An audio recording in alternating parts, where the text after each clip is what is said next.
Mass moments commercial సినిమాని ఎటకారం చేస్తున్నారు కదా రెగ్యులర్ సినిమాని. ఇప్పుడు ఓజీ సినిమా మొన్న రిలీజ్ అయింది, ఊగిపోతున్నారు అంత ఇంటర్వెల్ బ్లాక్ లో ఏం చేశారు, కళ్యాణ్ గారు తల నరికారు. అంటే అది కమర్షియల్ మాస్ మూమెంటే కదా, రెగ్యులర్ మూమెంటే కదా.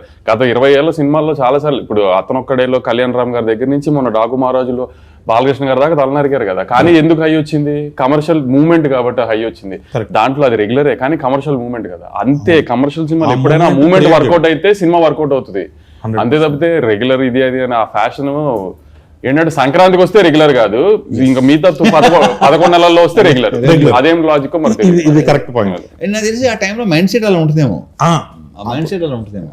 ఫ్యామిలీస్ అంటే పండగ వాతావరణంలో ఎలా వచ్చినా పర్లేదు, ఏ కమర్షియల్ మీటర్లో వచ్చినా పర్లేదు, కానీ మిగతా సంవత్సరం మాత్రం టెక్నికల్ గా కరెక్ట్ సినిమాలు తీయాలి. అలా ఎలా కుదురుతుందో మరి తెలియదు, మరి చూడాలి.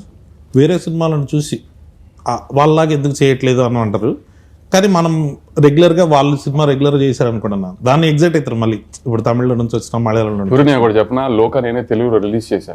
ఇప్పుడు ఈ మాటకి నన్ను పచ్చి బూతులు తిడతారు మళ్ళీ మీడియాలో అంతా. లోకాలో స్ట్రైట్ తెలుగు సినిమా తీస్తే లోకా ఇది లాగ్ ఉంది, ఇది స్పాన్ లేదు, ఇలా ఉంది అలా ఉంది అని తిట్టకపోతే నా పేరు మార్చుకుంటాను. 100%. ఇక్కడ లాగ్ ఉంది అక్కడ లాగ్ ఉంది అని స్ట్రైట్ తెలుగు సినిమా లోకా అయ్యి ఉంటే చూసేవారు కాదు. అవునన్నా జరిపించింది. మనకేంటంటే మనము తెలుగు ఆడియన్స్ తెలుగు ఎలా అయిపోయామంటే ఒక ఆ చిన్న ఎడ్జ్లో ఉన్నాము, ఏది ఇట్లా అనేస్తున్నారో తెలియట్లేదు మనకి. ఎప్పుడు ఏది నచ్చుతో తెలియదు మనకి. ఇదైతే జనం నిజంగా ఎప్పుడు ఏది నచ్చుతో తెలియదు. ఇప్పుడు చూడు మన తెలుగు ఆడియన్స్ ఎంత ఈ స్టేజ్ లో లిటిల్ హార్ట్స్ కుర్రోలు ఎవరో తెలియదు, డైరెక్టర్ ఎవరో తెలియదు, ఏమీ తెలియదు. ఈటీవీ విన్నాను రామజీరావు గారి పేరు తప్పితే ఏమీ తెలియదు ఆ సినిమాలో ఎవరికి దేని గురించి. ముందు రోజు ప్రీమియర్స్ 2 రోజుల ముందు ప్రీమియర్స్ చేశారు, చాలా బెటర్ బుకింగ్స్ తో ఓపెన్ అయినాయి. ఆ రోజు రిలీజ్ అయిన 2-3 సినిమాల్లో చాలా బెటర్ బుకింగ్స్ తో ఆ సినిమా ఓపెన్ అయింది. అంటే తెలుగు సినిమా ఆడియన్స్ చూడు, వాళ్ళు ఫిక్స్ అయితే ఎలా అయినా చూసేస్తున్నారు సినిమా ముందే. కానీ కాబట్టి తెలుగు సినిమా ఆడియన్స్ ఏది చూడాలనుకున్నారు ఏది వద్దనేది ఎవడో గేజ్ చేయలేము. అని మీ ఇద్దరిలో కాంబినేషన్ అంటే ఏదన్నా ఉంటే ఫ్రాంక్ అంటే డైరెక్ట్గా మొహం మీద ఫ్రాంక్గా ఏదైనా కష్టాలు పడ్డారా మీరు అంటే బొక్క ఎవరి కోసం పడ్డా నా కోసం పడ్డారని చెప్పే టైప్ మీరు. ఇదేమో ఏదైనా మాట్లాడంటే ఫస్ట్ లేని కూడా వచ్చేస్తుండే.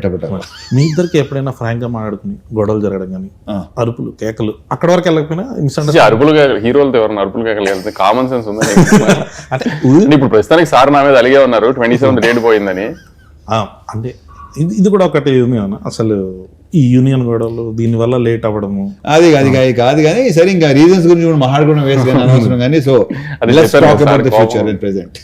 కాకపోతే ఇదైతే ఒకటి ఉందన్న 75th ఫిలిం లేట్ అవుతుందని ఫ్యాన్స్ ఉన్నారు. సో సార్ది 75th ఫిలిం కాబట్టి మీరు ఏం ప్రామిస్ చేస్తున్నారు?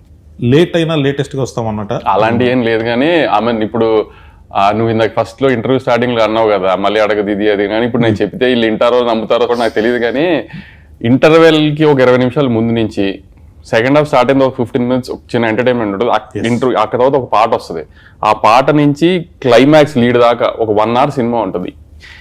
ఈ 1 hour 25 minutes అరౌండ్ ఇంటర్వెల్ ముందు 20 minutes ఈ 1 hour సినిమా అయితే ఊగిపోతుంది గ్యారంటీ స్క్రీన్. అదైతే నేను గ్యారంటీ చెప్తున్నా. నీకు కూడా రెడీగానే ఉంది, నీకు చూపిద్దాం రెడీ అయ్యాడు బాను కూడా 3 రోజులు నువ్వు చూద్దు. కానీ ఒక సెకండ్ హాఫ్ లో ఒక చిన్న ఫన్ ఎలిమెంట్స్ తర్వాత బాగుంటుంది, తర్వాత స్టార్ట్ అవుతుంది ఒక సాంగ్ మాస్ సాంగ్ తో. అక్కడి నుంచి ఆమె ఎమోషన్ కానీ ఆమె యాక్షన్ బ్లాక్స్ కానీ క్లైమాక్స్ లో ఒక ట్విస్ట్ ఉంటుంది రాజేంద్ర ప్రసాద్ గారి, అవన్నీ దాకా అసలు షేక్ అయిపోతుంది screen guarantee. Sir 75th film Ravi Teja గారి నుంచి ఏం ఎక్స్పెక్ట్ చేస్తున్నారో అది ఎగ్జాక్ట్ గా మూమెంట్స్ యాజ్ ఇట్ ఈజ్ గా ఉంటాయి. ప్లస్ సార్ అన్నట్టు మాస్ సినిమా తీయడం అంత ఈజీ కాదు కదా, ఆ మూమెంట్స్ అని కరెక్ట్ గా కూర్చుంటాయి కూడా. అని ఇప్పుడు నా సినిమా కూడా నేను చెప్తున్నాను అనుకుంటారు జనం, కానీ నేను అంత కాన్ఫిడెంట్ గా చెప్తున్నా. లేదు నేను ట్రైలర్ చూసినప్పుడు మీది రాజేంద్ర ప్రసాద్ గారిది హిలేరియస్ గా అనిపించింది, చాలా బాగుంది. అదంతా నేను అదే నీకు ఇంటర్వెల్ ముందు 20 నిమిషాలు ఎందుకు చెప్తున్నానంటే మిగతా అదంతా ఇప్పుడు రవితేజ గారి స్టైల్ ఒక ఎటకారం కామెడీ ఉంటుంది కదా, అదంతా ఉంటుంది. ఫస్ట్ హాఫ్ అంతా ఆ కామెడీ ఆ సెన్స్ లో వెళ్తూ ఉంటుంది, కూల్ గా రిలాక్స్డ్ గా వెళ్తూ ఉంటుంది.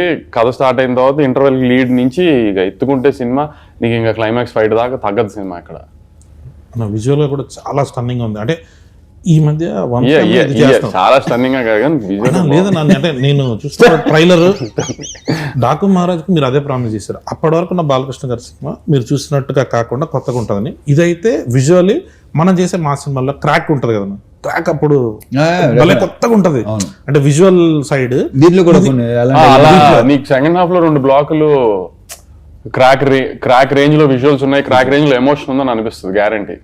సూపర్.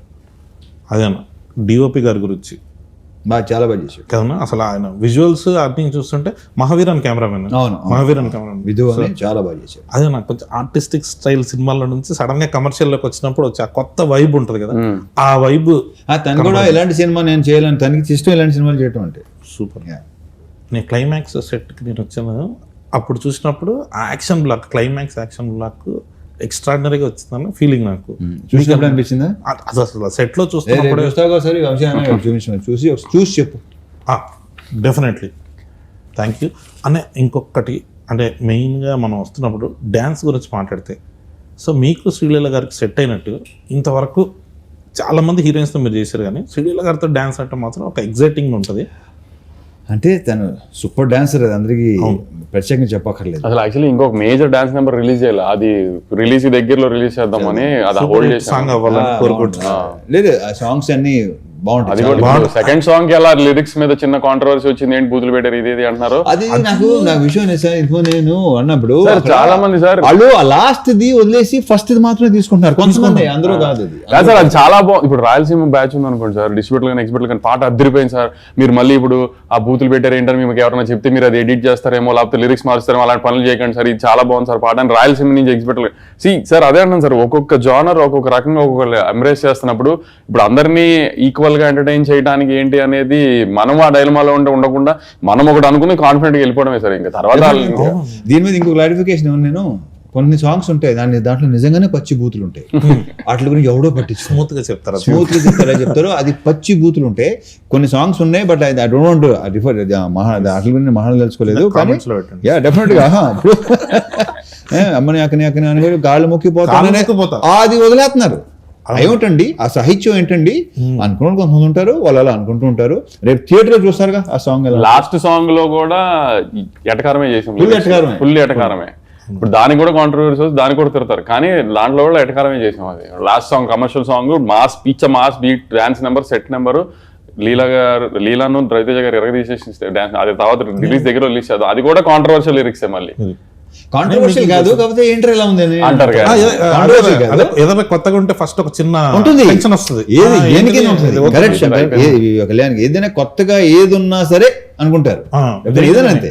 కొంచెం మళ్ళీ అని మీకు డాకా మహారాజ్ కూడా ఇది వచ్చినట్టుంది కదా, ఫస్ట్ సాంగ్ చూసినప్పుడు అయితే ఎలా చేస్తారు మీరు ఎన్ని మిలియన్స్ కదా సార్, మీరు నమ్మరు ఎన్ని సంగీత్ ఈవెంట్లకి అటెండ్ అయ్యాను నేను ఆ సీజన్ లో, పెళ్లిళ్ళ తర్వాత ఐ మీన్ రిలీజ్ తర్వాత. చాలా మంది ఫ్యామిలీ లేడీస్ డాన్సులు చేస్తారు, చేస్తున్నారు. దానికి ముందు మాత్రం మన మీరు మీకు ఏంటి, మీకు అసలు ఇది ఉమెన్ ఎంపవర్మెంట్, ఇది ఏంటిరా నాయన అక్కడ ఏం జరిగిందని.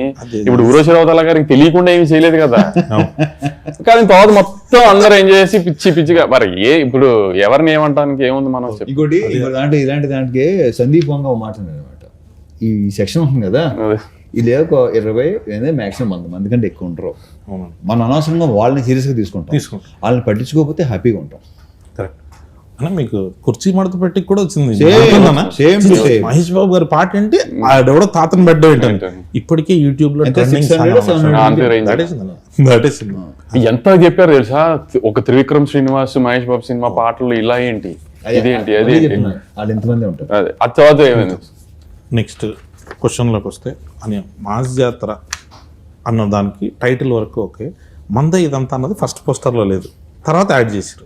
ఈ యాడింగ్ డైరెక్టర్ భాను భోగవరపుడు యాడింగ్, అది అబ్బాయి వద్దాబాయి. నేను బేసిక్ ఏంటంటే పాతి మళ్ళీ ఎందుకంటే ఇది బాగుంటుంది వేసిన తర్వాత అందరూ నువ్వు నీ రియాక్షన్ ఫస్ట్ నాకు వచ్చింది, అది చాలా నీతో నన్ను బాగుంది అంటావు, నిన్నే అడిగాను. అవునన్నా, మొత్తం టీజర్ లో కూడా ఫస్ట్ గ్లిమ్స్ వేసినప్పుడు మంద ఇదంతా అంటే ఒక ఆ వైబ్ వచ్చింది. మీరు ప్రామిస్ చేసినప్పుడు కూడా ఫస్ట్ వింటేజ్ రవితేజ గారిని చూపిస్తాం, మీరు ఏదైతే మిస్ అవుతున్నారో ఆ రవితేజ గారిని చూపిస్తాను. సో అలాంటివి ఏదైనా ఇంకొన్ని రెఫరెన్స్ సినిమాలో ఉన్నాయి, మాసకు కావాలి అదేనా ఆ రెఫరెన్స్లు ఇలాంటివన్నిటిని వస్తుంటే మాకు ఆ హై వస్తుంది. సో వాటి కోసం వెయిటింగ్. ఇంకొకటి, కొత్త డైరెక్టర్లు మీరు ఎంకరేజ్ చేస్తూ వస్తున్నారు. ప్రతి సినిమాకి ఇప్పుడు లిటిల్ హార్ట్స్ వచ్చింది, మీరే ఫస్ట్ ఫోన్, మ్యాడ్ వచ్చింది, మీరే ఫస్ట్ ఫోన్. అట్లా మేము మొన్న ఒకటి అనుకుంటున్నాం, మ్యాడ్ 2 అయిపోయింది కదా, ఒకవేళ మ్యాడ్ 3 చేస్తే, ఒకవేళ మేము వచ్చి అప్రోచ్ చేయమనుకున్నాం, ఒక స్టార్ హీరో ఒక ఆవేశం టైప్లో మనం ఏమైనా చేద్దామంటే మీరు దానికి ఓపెన్గా ఉంటారా? ఇప్పుడు రెడీ, ఎప్పుడు స్టార్ట్ చేస్తావు చెప్పు. అయితే మన మ్యాడ్ క్యూబ్ టిల్లు క్యూబ్ కలిపి సో అట్లా సెట్ చేసి మాస్ మ్యాడ్ క్యూబ్ అలాంటిది ఏదన్నా ఒకటి ట్రై చేస్తాం మేము. చెయ్యి. నేను మాస్ జాతరకి ఇప్పుడు ఈ మధ్య పార్ట్ 2 అన్నది ఫ్రాంచైజీలు సీక్వెల్స్ వస్తున్నాయి కదా, మాస్ జాతర 2 ఏమైనా ఎక్స్పెక్ట్ చేయొచ్చా? అది భానుభావు గారు అడుగు. అలాంటి ఏం లేదు. అవును. అయితే నో పార్ట్ ఫుల్ కథ చెప్తాం. సో ఇది ఇది ఇది ఒక రకమైన అదే అది క్లారిటీగా చెప్పు. నో పార్ట్ ఫుల్ కథ మొత్తం ఒకేసారి చూసేయచ్చు మీరు సినిమా మొత్తం. అదే ఈ మధ్య ఒకటి వస్తుంది కదా, సగం సినిమా చెప్పి సగం టికెట్ డబ్బులు ఏమైనా ఇస్తారా మాకని, అట్లా లేకుండా ఫుల్ టికెట్కి ఫుల్ డబ్బులు. సో అంతే కదా, పార్ట్ 2 అంటే మాకు ఫుల్గా ఫినిష్ చేయడం కథ అని. సో దీంట్లో మొత్తం మనం ఫినిష్ చేస్తాం అని. మీరు బాగా ఎంజాయ్ చేసిన మూమెంట్ ఏంటి ఈ సినిమాలో? సినిమా అంతా ప్రత్యేకంగా అది ఏం లేదు, మీరు ప్రత్యేకంగా ఏమి బేసిక్గానే ప్రత్యేకంగా ఏమీ ఉండవు. నేను ప్రతి మూమెంట్ ఎంజాయ్ చేస్తాను, because I live in the moment. అని మీరు ఫస్ట్ టైం రవితేజ గారితో, సో మీకు ఎలా అనిపించింది ఎక్స్పీరియన్స్? నాకు చాలా బాగుంది. మన చెప్తాను కదా నీకు ఎప్పుడు. ఎస్, నాకు పర్సనల్గా చెప్పారు one of the best, one of the కాదు, వాళ్ళిద్దరు క్లోజెస్ట్ ఫ్రెండ్స్. సో ఏంటన్నా మామూలుగా మీరు ఫ్రీ టైంలో ఉన్నప్పుడు, సినిమాలు చేయకుండా ఉన్నప్పుడు ఏం ఆడతారు? ఎవరితో? అంటే మీరిద్దరు అంటే what is your favourite time? ఎందుకు చెప్తారు నీకు? అంత షిట్ ఇండస్ట్రీ గాసిప్ అందరం తిట్టుకుంటూ ఉంటాను నేను. అన్న మమ్మల్ని కూడా యాడ్ చేయండి అన్న గ్రూప్ ఏదన్నా ఉంటే. అన్న ఇంకొకటి, ఈ మధ్య ఫ్యాన్స్తో కలిసి సినిమాలు చూస్తాము అని చాలా మంది కనిపిస్తుంది. మీరు అట్లా ఎప్పుడైనా ఫ్యాన్స్తో కలిసి సినిమా చూసిరా?